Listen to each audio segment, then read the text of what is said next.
போன்ல ஊழல். Mobile use பண்ற எல்லாரும் பொண்டு பொடிசுல இருந்து கிளம் வரைக்கும் boycott Jio boycott Jio boycott ஜியோன்றாங்க. ஜியோ வாங்குங்க, ஜியோ வாங்குங்க. ஜியோ ஒரு புதிய திட்டம். 500 ரூபாய் கொடுத்தீங்கன்னா உங்களுக்கு 5Gல 4Gல போன் வந்துடும் அப்படின்ற மாதிரி மோடி மஸ்தான்கள் எல்லாம் காமிச்சாரு. பிஎஸ்என்எல் டவர்ல இருந்து பயன்படுத்தக்கூடிய ஜியோவுக்கு சிக்னல் கிடைக்குது. ஆனா பிஎஸ்என்எல் யூசர் ஆனா எனக்கு பிஎஸ்என்எல் டவர் கிடைக்க மாட்டேங்குது. எப்படாது? ஒரே ஒரு டெலிபோன்ல பிரச்சனை, நம்ம வீட்டுல இருக்கக்கூடிய டெலிபோன்ல பிரச்சனை அப்படின்னாக்கா கார்ல வருவாங்க பிஎஸ்என்எல் அப்படின்னு கொட்ட இடத்துல போட்டு ஜீப்ல வருவாங்க. இந்த 119 பேர்ல 109 கோடி பேரு எதை பயன்படுத்துறான் அப்படின்னாக்கா தனியார் நிறுவனங்களுடைய சிம் கார்டுகளை தான் யூஸ் பண்றாங்க. அழகா இருக்குதா நரேந்திர மோடி மாதிரி இவரு வந்து போஸ்ட் கொடுக்கிறாரு.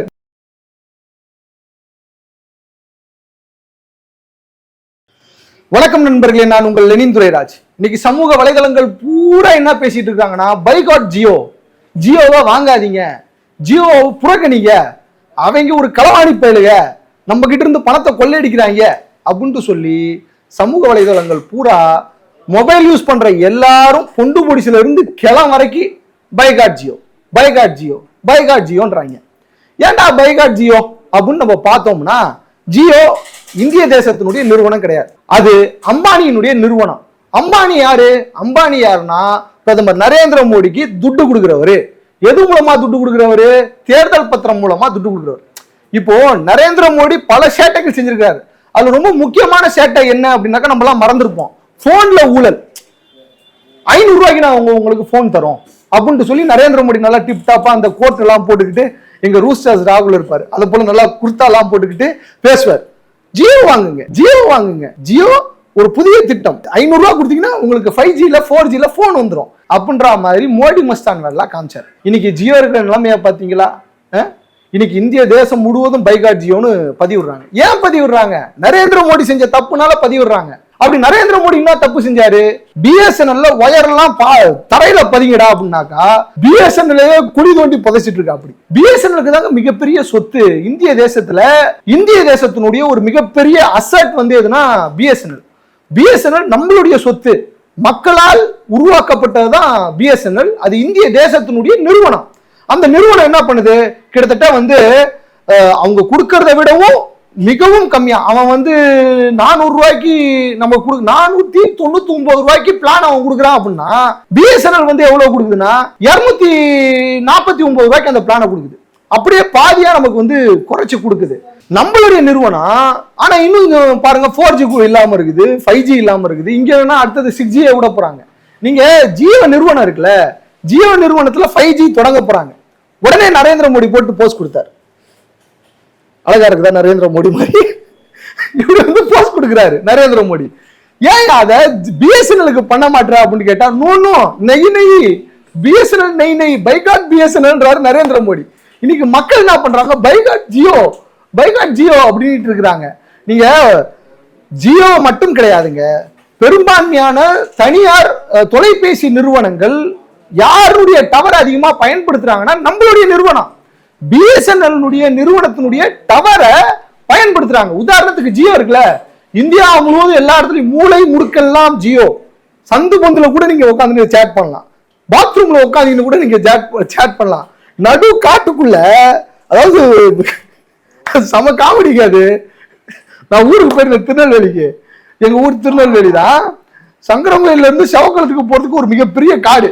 அங்க போயிட்டு இருக்கும்போது ஒரு தாத்தா போன் யூஸ் பண்ணி இருக்காரு.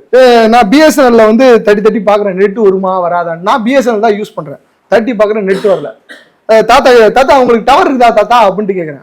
நான் ஜியோ யூஸ் பண்றேன் தம்பி, நல்ல டவர் இருக்குது. நான் கேக்குறேன், பிஎஸ்என்எல் டவர்ல இருந்து பயன்படுத்தக்கூடிய ஜியோவுக்கு சிக்னல் கிடைக்குது. ஆனா பிஎஸ்என்எல் யூசர் ஆனா எனக்கு பிஎஸ்என்எல் டவர் கிடைக்க மாட்டேங்குது. எப்படாது அப்படின்னு கேட்டா அங்கதான் வச்சிருக்கான் சூட்சமம். என்னன்னா, அதிகமான ஃப்ரீக்வன்சிய நரேந்திர மோடி ஆட்சிக்கு வந்ததுக்கு அப்புறம் என்ன பண்ணிட்டாரு? அதானிக்கும் அம்பானிக்கும் தாரை வார்த்து கொடுத்துறாரு. ஆனா பிஎஸ்என்எல் கண்டும் காணாம விட்டாரு. நீங்க பாருங்க, ஜியோவை விட பிஎஸ்என்எலுக்கு நிறைய மேன் பவர் இருக்குது, நிறைய இன்ஃப்ராஸ்ட்ரக்சர் இருக்குது, டெக்னாலஜிக்கலா வளர்ச்சி பெற்று இருக்குது.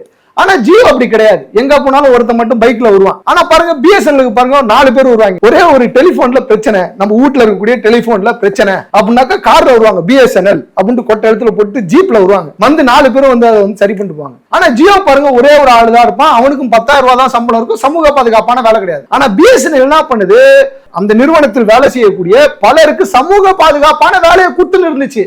ஆனா இன்னைக்கு அந்த பிஎஸ்என்எல்ல கான்ட்ராக்ட் எம்ப்ளாயிஸ் வந்துட்டான்.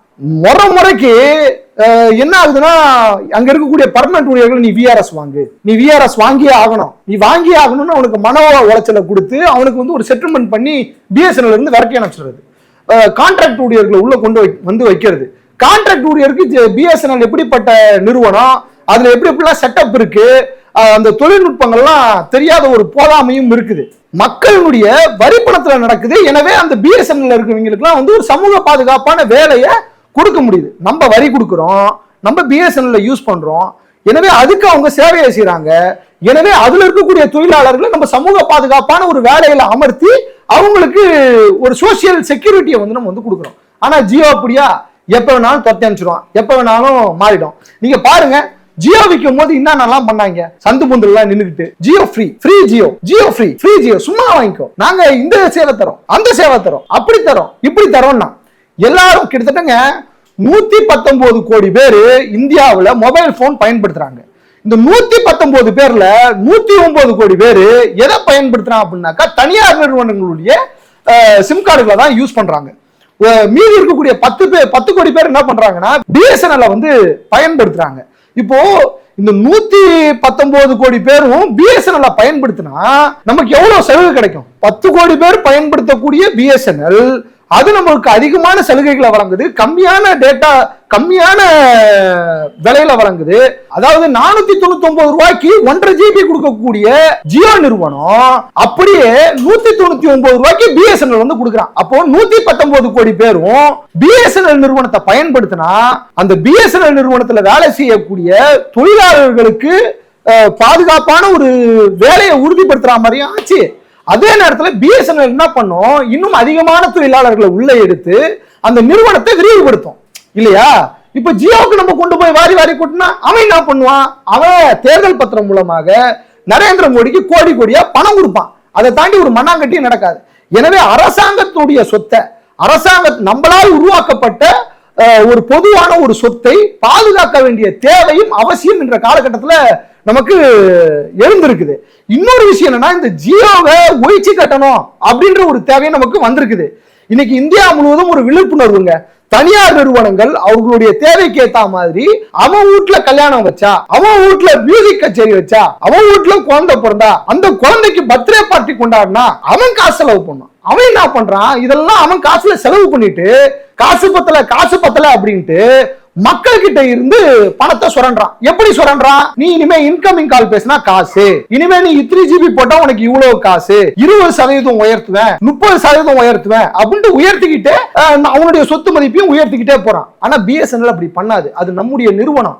எனவே நம்ம என்ன பண்ண வேண்டியது இருக்குது அப்படின்னாக்கா, ஜியோ, ஏர்டெல், அப்புறம் அது என்னது விஐ, வோடாபோனா, இந்த மாதிரியான தனியார் நிறுவனங்களுடைய சேவைகளை முற்றிலுமாக துண்டித்து விட்டு பிஎஸ்என்எலுக்கு மாறணும்னா திருப்பி அவங்க எங்க தெரியுமா வருவாங்க, நாங்க வந்து பிஎஸ்என்எல் விட 50 ரூபாய் கம்மியா தரும் அப்படின்ற அந்த பழைய நிலைக்கு அவங்க வந்து வருவாங்க. இதை தாங்க இந்திய தேசத்தில் இருக்கக்கூடிய மக்கள் பெரும் முதலாளிகளுக்கு புரிய வைக்கணும். இப்ப சம்பட்டி அடி அடிக்கணும். இன்னைக்கு இதுவே காங்கிரஸ் கட்சியினுடைய ஆட்சி காலம் இருந்திருந்தா உடனே பாராளுமன்றத்துல ஒரு தீர்மானத்தை கொண்டு வந்து நம்ம பேசலாம். இல்ல ஏதாச்சும் ஒரு மசோதா உள்ள கொண்டு வாங்கப்பா, இல்ல எதிர்கட்சிகள் சத்தம் போடுங்கப்பா, இல்ல அந்த மாதிரி ஏதாச்சும் ஒண்ணு நம்ம வந்து பண்ணலாம். ஆனா இன்னைக்கு பாரதிய ஜனதா கட்சி ஆட்சியில இருக்கு. இந்த பாரதிய ஜனதா கட்சி யாருடைய ஜோபிக்குள்ள இருக்குதுன்னா, வேட்டியை தூக்கி உள்ள பார்த்தோம்னா அம்பானியும் இந்த பக்கம் பாக்கெட்ல அதானியும் வச்சுன்னு இருக்கிறாங்க. யார, நரேந்திர மோடியவும் பாரதிய ஜனதா கட்சி அரசாங்கத்தையும். அப்போ இவங்களுடைய வேட்டிக்குள்ள இருக்கக்கூடிய அண்டர்வேரை அவுத்து நம்ம பிஎஸ்என்எல் வளர்த்திருக்க வேண்டிய தேவை இருக்குது. எனவே மக்களே எல்லாரும் பிஎஸ்என்எலுக்கு மாறுங்க. நன்றி, வணக்கம்.